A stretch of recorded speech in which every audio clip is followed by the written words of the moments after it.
ነበር ይቀጠቅጣት ነበር ብዙ ነገር ያረጋት ነበር። ይሄ በዚህ ላይ ነፍሰ ጡር ናት እህታችን ነፍሰ ጡር ናት። ሰላም ጤና ይስጥልኝ። በመላው ዓለም የምትገኙ ውድ ኢትዮጵያውያን እንደምናላችሁ፣ ዛሬም እንደተለመደው በአዲስና ሰበር መረጃ ወደ እናንተ መጥተናል።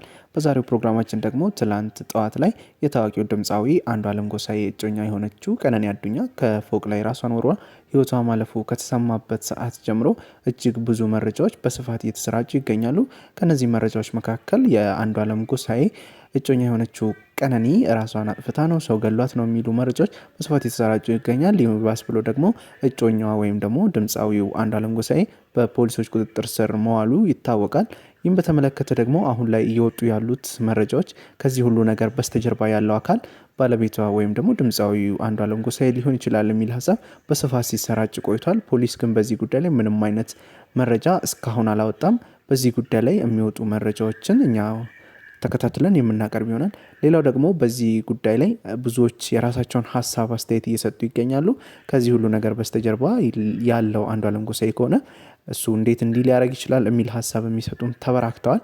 እንግዲህ ውድ ተመልካቾቻችን እኛም በዚህ ጉዳይ ላይ የዚች ልጅ አሟሟት ምንድን ነው፣ ከጀርባው ያለው ነገርስ ምንድን ነው፣ ህይወቷን እስከ ማጥፋት ያደረሳት ነገር ምንድን ነው የሚለውን በተመለከተ ሙሉ መረጃ ስላለን በስፋት የምናስደምጣችሁ ይሆናል። እንደተለመደው ለዚህ ቻናል አዲስ ከሆናችሁ እንኳን በደህና ወደ ትኩስ መረጃ የዩቲዩብ ቻናል በሰላም መጣችሁ እያለን አስቀድማችሁ ይህን ቪዲዮ ላይክ በማድረግ እንድትጀምሩ፣ ከዛም ባለፈ ዘወትር የምንለቃቸውን አዳዲስና ፈጣን መረጃዎች እንድታገኙ የደወል ምልክቷን በመጫን ትወዳጁን ዘንድ በአክብሮት ጠይቅን። እናንተም በዚህ ጉዳይ ላይ የራሳችሁን ሀሳብ አስተያየት በታች በኮሜንት መስጫው ስር አስቀምጡልን እያለን ወደ መረጃዎቹ አመራን። በድጋሚ መልካም ቆይታ።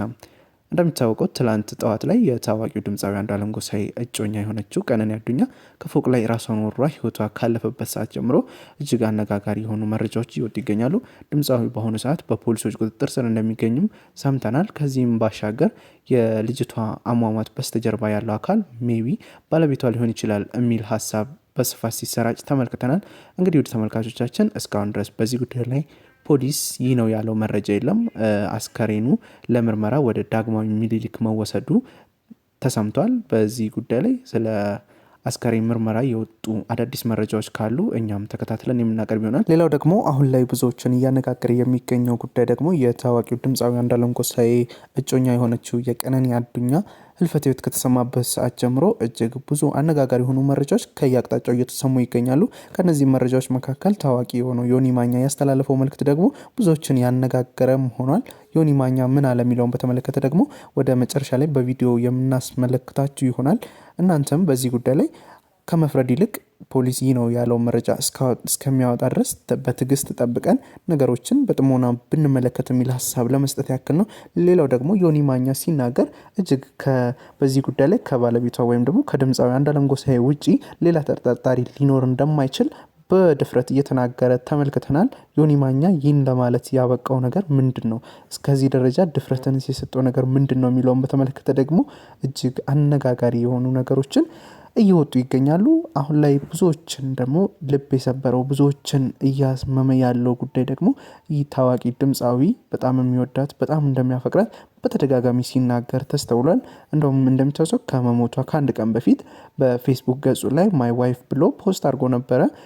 እንደሚታወቀው እነዚህ ሁለት ጥንዶች አብረው መኖር ከጀመሩ 1 ዓመት ምናምን የሆናቸው ቢሆንም በፍቅር ከ2 ዓመት በላይ እንደቆዩ ከቅርብ ወዳጆቻቸው ያገኘነው መረጃ ያሳያል። ሌላው ደግሞ በቅርቡ እጅግ ድል ባለ ሰርግ ሊጋቡ እንደነበረ ከመላው ቤተሰቦቻቸው ያገኘነው መረጃ ያሳያል። አሁን ላይ ግን ብዙዎችን ያነጋገረው ጉዳይ ደግሞ የህይወት አጋጣሚ መች እንደሚቀጠር አይታወቅምና አሁን ላይ አንዷለም ጎሳኤን የገጠመው ነገር እጅግ አሳዛኝ ነው። በአሁኑ ሰዓት አንዷለም ጎሳኤ ለጥየቃ ትፈልጋለች ብሎ በፖሊሶች ቁጥጥር ስር እንደሚገኝ እየወጡ ያሉ መረጃዎች ያሳያሉ። ይህን ደግሞ መረጃ ያገኘነው ከአንዷለም ጎሳኤ ማናጀር ከሆነው ከኤልያስ ነው። ኤልያስ ሲናገር እንደነበረው አንዷለም ጎሳኤ አልታሰረም፣ ግን ለጥየቃ ትፈልጋለች ተብሎ ፖሊስ ጣቢያ እንደሚገኝ ተናግሯል።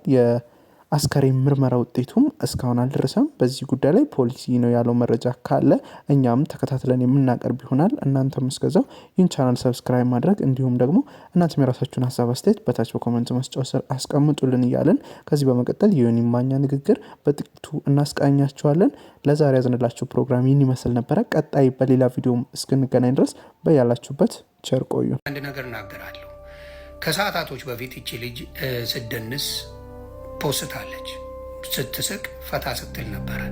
አንድ ነገር የምናገረው በትልቁ ተጠርጣሪ አድርጌ የማየው እሱን ነው፣ አንዷለምን ነው። ለምን በለው፣ በምን ምክንያት እቺ ሴት ራሷን ልታጠፋ ቻለች? በምን? ወይ ራሷ አጥፍቷታል ወይ ደግሞ እሱ ምክንያት ሆኗል። ስለዚህ ሊጠየቅ የሚገባው ሰው እሱና እሱ ብቻ ነው፣ ሌላ ሰው የለም። ስለዚህ ይህን የምትከራከሩ ወይም ደግሞ ይህን ነገር አይደለም የምትሉ ሰዎች እጅግ አድርጌ ያዝናለሁ። ለምን ብትሉ ሰምቻለሁ። ይደበድባት ነበር፣ ይቀጠቅጣት ነበር፣ ብዙ ነገር ያደርጋት ነበር ይሄ ሰው። በዚህ ላይ ነፍሰ ጡር ናት እህታችን፣ ነፍሰ ጡር ናት። ስለዚህ ብዙ ነገር ልታስብ ትችላለች። ኢቭን ራሷን እንድታጠፋ የማጥፋቷ ተጠያቂነት አቢዩዝ ያደረጋት አቢዩዝ እያደረገ ከእሱ ጋር የኖረችው ሰው ይሄ ሰው ነው። እኔ ለሴቶች አንድ ነገር አለኝ። እባካችሁ አንዴ እጁን ያነሳባችሁ ወንድ ሁልጊዜም ህይወታችሁን ሳያጎል አካላችሁን ሳያጎል አይፋታችሁ። ስለዚህ እጅግ አዝኛለሁ። ይቺን የመሰለች ወርቅ ልጅ አቢዩዝ ተደርጋ በአቢዩዚቭ ሪሌሽንሽፕ ላይ ቆይታ በለጋ እድሜዋ መቀጠፏ እጅግ ያማል። ከፍርድ ማንም ፋን ቢኖሩ ማንም ቢያደንቅ ከፍርድ አታመልጥም። አንዳንድ ወንዶች እጅግ አረመኔ፣ ባለጌ፣ መረን ሚስቶቻችሁ የምትደበድቡ የምትቀጠቅጡ አለ።